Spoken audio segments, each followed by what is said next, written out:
Que tiña de especial o Fingol? Bueno, pois de especial o que tiña era, en primeiro lugar, que éramos moi poucos alumnos por aula. Porque claro, ali ese colexio resultaba caro, o que vivía en Lugo resultaballe caro. Entón, si, a pesar de que era barato, a pesar de que era barato para as prestacións que daba, non? Pero os de Lugo eran alumnos que che direi eu, eran fillos de médicos, como Pardouro, ou como Trallero, ou fillos de personas que tiñan diñeiro, que tiñan... Eran xente que tiña posibilidades para ir ali. Ai, lingua sí, e a lingua, ademais, sí. E ademais había que moi ben saber o análisis morfolóxico. Iso era unha cousa de moita insistencia. Os verbos irregulares, ou como se dicen, os verbos, todo iso, o análisis morfolóxico facíamos todos os días, pero iso máis ben hasta cuarto. En castelán ou en galego? Castelán. Pero en galego tamén, se se puñía a cousa... Puña exemplos sempre... No, é que había veces que decía, hoy vamos facer unha poesía dunha escritora galega, por exemplo, de Rosalía de Castro. Entonces tamén, ali tamén facíamos o mismo, o análisis sintáctico e o análisis morfolóxico e sintáctico.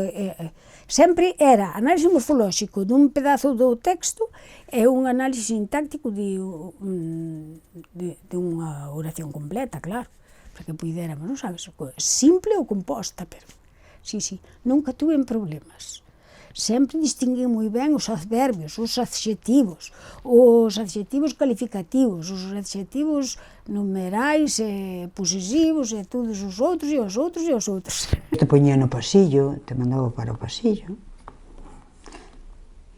que vigilaba os estudios, porque tiñamos horas de estudio no colexio. Moitas obras galegas, claro que sí. Bueno, analizábamos a Pondal, a Curros Enríquez, a Rosalía de Castro, pero tamén os novos, xa falábanos de... E tamén os antigos, moito as cantigas de amigos, cantigas de amor, tamén falábamos disso, e falábamos de as de escarnio, e as de... Sí, moito. E tamén despois os escritores máis actuais, como por exemplo Neira Vilas ou non sei, así que se me acorde ahora mismo Neira Vilas, pero moitos máis. E ademais don Ricardo Ángel Fole, don Ricardo máis emocionábase explicando a literatura galega, e cando morría un escritor galego casi choraba, e os alumnos, claro, tiñamos moito respeto, porque el era tremendo, era bon, era relativamente tolerante, pero por menos de nada era ríxido. Disciplina sí, entón nosotros non nos atrevíamos a rirnos, pero polo baixo ríamos, porque el choraba. Saltábanse as lágrimas. E cando lle daba o xenio, creo que se lle puña... A verruga hinchada. Ademais, ás veces deixábanos na clase, porque se vía que non respondíamos a nada, que non sabíamos nada. Pois aí se quedan, vayan a la biblioteca, consulten non sei que, fagan non sei cual, nada. Non había solucións, non sabes, había que buscalas. A todas estas no colexio, como era medio pensionista, tomábamos, ás 11 tomábamos un bocadillo. Despois íbamos ao recreo, tomábamos medio bocadillo. Non sei se algo máis, non recordo. Tomábamos medio bocadillo, por exemplo, de queixo, e logo íbamos ao recreo. No recreo había que estar, se estábamos ao aire libre, se non chovía, se estábamos ao aire libre e iba sol, pois había que ir coa cabeza cuberta. con un pano. Despois, o que che iba a decir é que tamén nos dábanos a comida de mediodía ou de xantar, e logo dábanos a merenda. Unha boa merenda. Non a comía eu tan boa na miña casa como ali. Ali era unha comida boa, además estaba toda equilibrada. Non nos daban a comida así, sin máis, sino que era unha comida estudiada para que tuviéramos os nutrientes adecuados. Estaba pensada en as calorías, as grasas, todo eso estaba contabilizado na comida. E había unha profesora de cociña que además nos daba a nosotros labores e tal, costura, que se chamábamos señorita Pititi, non sei que nombre tiña siquiera, só todos o conocíamos como a señorita Pititi. Bueno, era moi, bueno, era, para nós era, para min era como se fora unha amiga, a pesar de que unha vez paseime con ela unha vez, pero bueno, contesteille mal. Despois pedinlle perdón. Ai non trataba exactamente igual.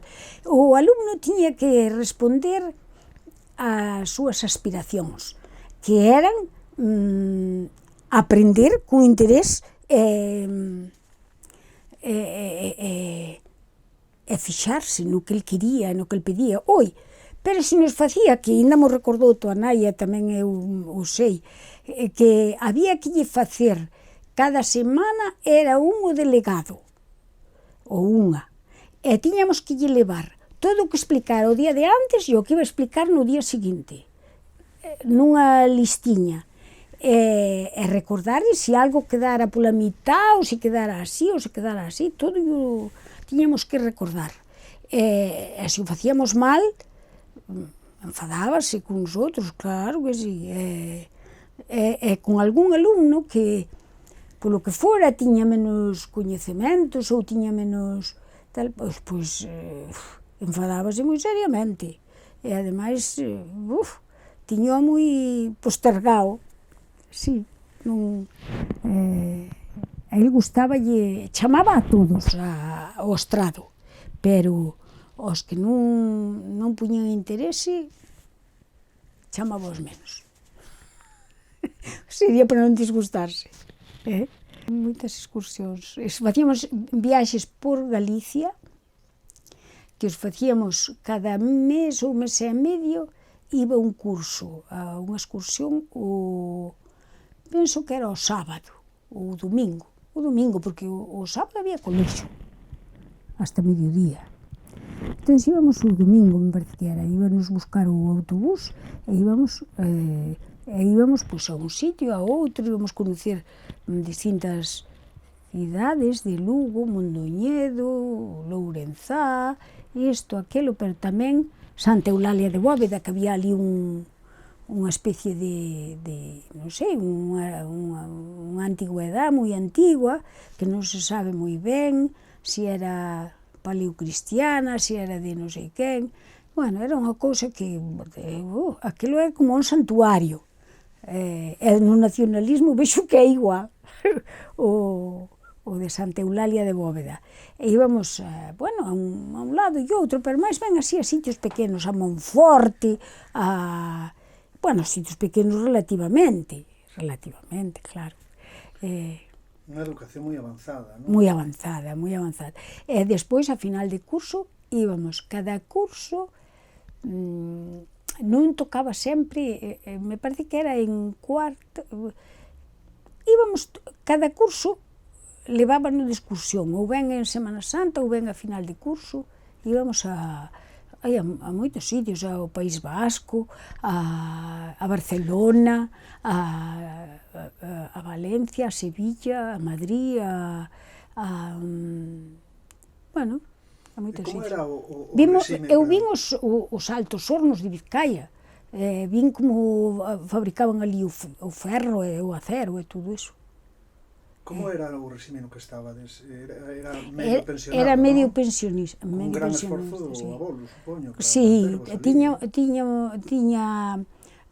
o colexio, nos daba nin o desayuno nin a cena. Pero dábanos as 11, o almorzo de mediodía e a merenda. E antes de cada comida había que lavar as maus e despois de cada comida había que lavar os dentes. Todos, nenos e nenas, facíamos cola, tiñamos asíos distintos, facíamos arrea e ali nos puñía a lavarnos, a lavar os dentes, a lavar as mans,